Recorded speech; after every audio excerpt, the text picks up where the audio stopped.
أعوذ بالله من الشيطان الرجيم فاذكروني أذكركم واشكروا لي ولا تكفرون।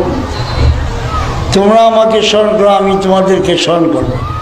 আল্লাহ বলতেছেন তোমরা আমাকে স্মরণ করো, আমি তোমাদেরকে স্মরণ করব। আমার নিয়ামতের শুকরিয়া আদায় করো, আমার গুণকীর্তন করো, আমার প্রশংসা করো, আমার নাফরমানি করিও না। আমরা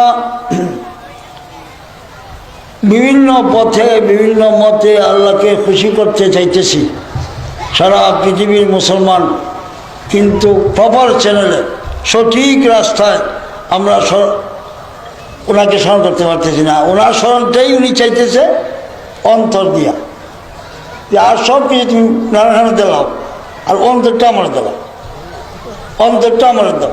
আর যদি অন্তরটা আমার দাও, তা আমি তোমার অন্তরটারে আমি আমার বাসা বানাবো।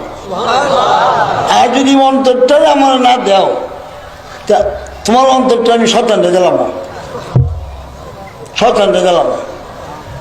তুমি ফিরসাব হও, তুমি মুহাদ্দিস হও, তুমি যে কোনো কায়দার লোক হও, আমারও তোমার দণ্ড দিস না, আমিও তোমার দিকে খেয়াল করতাম না। আর তোমার অন্তরটা যদি আমার দাও, তুমি কৃষক হও, রিক্সাওয়ালা হও, মজুর হও, শিক্ষিত হও, অশিক্ষিত হও, তোমার অন্তরে আমার জায়গা আছে, তোমার অন্তরে আমার জায়গা আছে। যদি অন্তরটারে আমারে দাও, শর্ত হইল আমারে দিতে, আমারে দিলে আমার জায়গাটা আমি খেয়াল করো। আর তুমি যদি তোমার হাতে রেখে দাও, তা আমি এটা শয়তানকে দিলাম না। যাও এখন গুলো গিয়া সারা বিশ্বের মুসলমান যথেষ্ট জ্ঞানী, যথেষ্ট শিক্ষিত, কিন্তু অন্তরটা মাহবুদকে দিতেছে না, অন্তরটা দিতেছে না। তে মাহবুদ তুই যখন তোর অন্তর দেশ না, তুই আমার না, তুই আমার না। না যে মুসলমান সুদ খাইতে পারে না, মুসলমান ঘুষ খাইতে পারে না, যদি আল্লাহ তার অন্তরের প্রতি নজর রাখে। একজন বাবা তার ছেলেকে সঙ্গে রাখে, সবসময় তার উপর নজর রাখে, এই তার বাবার সঙ্গে থাকা অবস্থায়, তার বাবার নজরে থাকা অবস্থায় সে কোনো অসৎ কাজ, অন্যায় কাজ, অপরাধের কাজ করতে পারে না। না পারবো? বাপের সাথে ছেলে আছে, এ জিনা করতে পারবো? বাপের সাথে ছেলে আছে, সে মদ খাইতে পারবো? মদ খাইতে পারবে। অনুরূপভাবে যে অন্তরের দিকে আল্লাহ কুদরতিভাবে ছায়া থাকে, এই অন্তরের লোকটা খারাপ কাজ করতে পারে না। আল্লাহ ওয়াদা করছে তোমরা যদি আমাকে স্মরণ করো, আমি তোমাদেরকে স্মরণ করো। এর উল্টা কথা রইল, তোমরা যদি আমাকে ভুলে যাও, আমি তোমাদেরকে ভুলে যাব।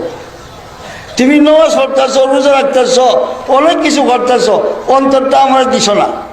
আপনারা আমি বলি, আপনি কোনো জরুরতে, কোনো কারণে আপনার জমিটা বন্ধক দিলাইছেন, যতদিন পর্যন্ত বন্ধক থাকবো ততদিন পর্যন্ত এই জমির ফসল আপনি বুক করতেন না। যদিও দলিল আপনার গড় আছে, দলিল আপনার গড় না, দলিল আপনার গড় আছে, কিন্তু যতদিন পর্যন্ত বন্ধক দিয়ে রাখবেন ততদিন পর্যন্ত এই জমির ফসল আপনার গড়াইত না। আইব যতদিন পর্যন্ত আপনি আপনার অন্তরটাকে শয়তানের কাছে বসায় দিয়ে রাখবেন, ততদিন পর্যন্ত আপনার অ্যাকাউন্টে কিচ্ছা জমাইত না। না আপনারা কই বন্ধগুলো জমি থেকে ফসল ভাইবেন, খাইবেন, ফসল খাইতেন না। তো অনুরূপভাবে আপনি অন্তরটা যদি শয়তানের কাছে দিয়ে রাখেন, এটা যদি আল্লাহর কাছে না দেন, আপনি যত কিছুই করেন আপনার করাটা আল্লাহর অ্যাকাউন্টে জমা হইত না। কারণ আপনার অন্তর বন্ধক দেওয়া, আপনার অন্তর বন্ধক দেওয়া। আপনারা চিন্তা করেন, এখন আমরা মুসলমানরা খালি দ্বিধাদ্বন্দ্বে ভুগতেছি, খালি বাঘ আর বাঘ, বিভক্তি আর বিভক্তি, শুধু ফেতনার ফেতনা। এখন মুসলমানরে একটা সান্ত্বনা দেওয়ার দরকার আছে, নি সান্ত্বনা দেওয়ার দরকার আছে। মুসলমান হিসাবে এমন একটা সামিয়ানার দরকার, যে সামিয়ানার তলে মুসলমান হিসাবে সব যাইতে পারে। মুসলমান হিসেবে সবে যাইতে পারে, একটা সামিয়ানার দরকার।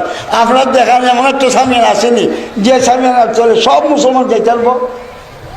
সব মুসলমান যাইবার অবস্থা হইতেছে না। আপনারা দোয়া করেন এই ফান্দাকের সামিয়ানা রেখে আল্লাহ কিয়ামত পর্যন্ত কবুল করতো মুসলমানের জন্য, নাকি তা?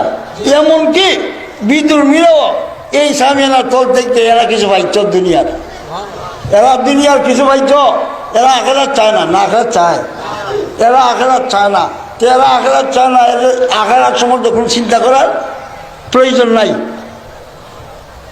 রাহমাতুল্লিল আলামিনের যদি একটা ছায়া হয়, তো রাহমাতুল্লিল আলামিনের পক্ষ থেকে সারা সৃষ্টি জগৎ রহমত হইতেছে, হইতেছে নি?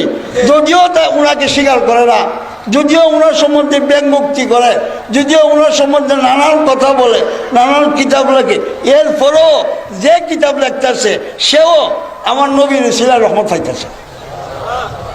কিছুদিন আগে তারা এমন অন্তরের অধিকারী, এই অন্তরের কথা আমি গুনাহের মুখে দিয়ে খাওয়ানো সম্ভব না। আম্মা জানে আমার জানাইছে, আমার খুব মায়া করে, তাই খাতুনের জান্নাত হযরত ফাতেমা রাদিয়াল্লাহু তাআলা নিজ গুণে একটু মায়া করে, নিজ গুণে, আমার কিচ্ছু নাই। উনি জানাইছে একটা পর্যায়ে যে এই জিনিস যদি আমার কাছে মাফ চাইতো এর আমি মাফ করে দিলাম। এখন বুঝেন অন্তরটা কি চা। হযরত ইমাম হুসাইন রাদিয়াল্লাহু তাআলাকে শাহাদাত করার পরে ওনার পবিত্র শরীর গোড়া দিয়া লাঞ্ছিত করা হয়েছে। এই লাঞ্ছিতের অবস্থা আমার নবী কাছে থেকে দেখছে, মা ফাতেমা রাদিয়াল্লাহু তাআলা কাছে থেকে দেখছে।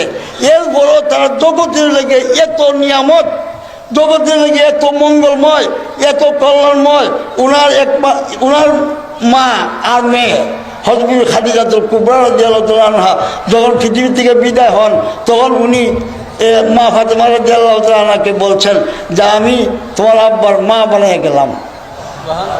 এবং এরপরে সবসময় উনি হয়তো মা ফাতেমা রাদিয়াল্লাহু তাআলাকে মা ডাকছেন, মা ডাকছেন।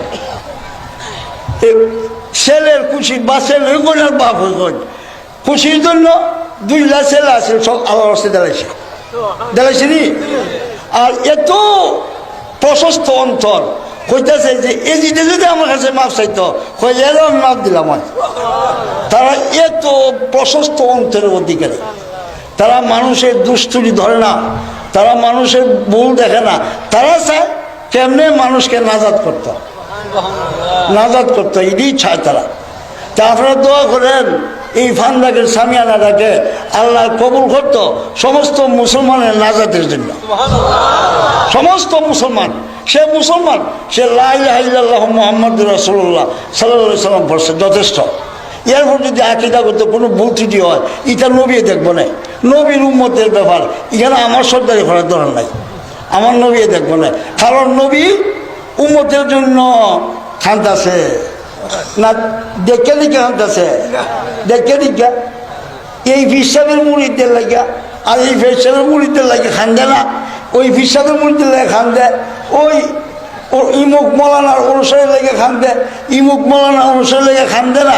এই ধরনের দলিল আপনারা দিতে পারবেননি? তাহলে আমার নবীর উম্মতের ব্যাপারে হুঁশিয়ার হয়ে কথা করতে হইব। আমার নবী এই উম্মতের জন্য খান্দাছে, খান্দাছেনি 63 বছর খানছে, 63 বছর খানছে। জীবুতে লাগে না, না জীবুতে লাগে, জীবুতে লাগে না, নিজের লাগে না, শুধু উম্মতের জন্য, শুধু উম্মতের জন্য। আমি কালকেও কইছি আমার নবী উম্মতের জন্য খানছে, আপনারা খান্দেন, আপনারা খান্দেন। এই উম্মতের অকল্যাণ চিন্তা করেন না। যদি নবীর চরণ তলে জায়গা পাইতেন চান, যদি আমার নবীর চরণ তলে জায়গা পাইতে চান, তাহলে এই উম্মতের জ্বালা সহ্য করে লাগ, এই উম্মতের জ্বালা সহ্য করে লাগ।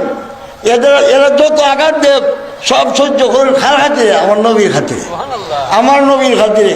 আমার নবী ইমাম হাসান এবং ইমাম হুসাইন রাদিয়াল্লাহু তাআলা আনহুমাকে অত্যন্ত মহব্বত করতেন। উনি সেজদায় রত, ওনারা পিঠে সোয়ার। আল্লাহ কইছে তুমি মাথা উঠাইয়া না, মাথা উঠাইয়া না, মাথা উঠাইছে না। আমি হাসান হোসেন, নবীজি বলতেছেন আমি হাসান হোসেনের, হাসান হোসেন আমার হাসান হোসেনকে যে ভালোবাসে